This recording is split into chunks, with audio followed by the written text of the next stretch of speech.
Hanuman movie చాలా బాగుంది bro. Special ఏంటంటే మనకి గ్రాఫిక్స్, విజువల్ వండర్స్ అదొక పీక్స్ అనే చెప్పొచ్చు అనమాట. అసలు నేను ఎక్స్పెక్టే చేయలేదు ఈ మిగతా సినిమాలకి తట్టుకొని ఈ సినిమా నిలబడుతుందని. కానీ ఖచ్చితంగా ఏంటంటే ఆ సినిమాలకు గట్టి పోటీ ఇచ్చిందనే చెప్పొచ్చు అనమాట.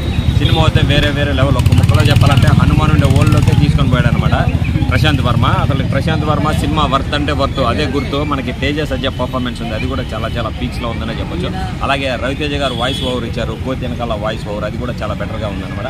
మెయిన్ వరలక్ష్మి శరత్ కుమార్ గురించి చెప్పాలా. ఇంటర్వెల్ తర్వాత మనకి క్లైమాక్స్ ముందు ఒక ఫైట్ ఉంటుంది. ఆ టెంకాయకాయలు తీసుకొని దెంగుతూ ఉంటే ఒక్కొక్కడు ఎగిరెగిరి పడుతుంటాడు. నాకు చాలా బెటర్గా అనిపిస్తుంది బ్రో. ఓవరాల్గా ఈ సంక్రాంతి విన్నరు హనుమానే. జై హనుమాన్. సినిమా అయితే చాలా బాగుంది, చూడండి. మెయిన్ ఎందుకులే ఏడుపు వస్తూ ఉంది రాకేష్ మాస్టర్ పాపం. క్యారెక్టర్ చాలా బాగుంది, కానీ మనిషి బతుకుంటే ఇంకా మంచిగా ఉండేది అనిపిస్తుంది అనమాట. అది కొంచెం రాకేష్ మాస్టర్ చూసినప్పుడు కొద్దిగా ఎమోషనల్గా కనెక్ట్ అయిపోతాం అనమాట.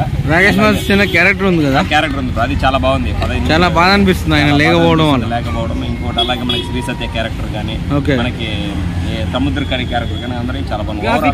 గ్రాఫిక్స్ చాలా బాగున్నాయి. గ్రాఫిక్స్ కి గడగల్లాడిచ్చాడు, విజువల్స్ కి వేలయ్యాల్సింది. 24 ఇండస్ట్రీ మొగుడు 24 హనుమానే.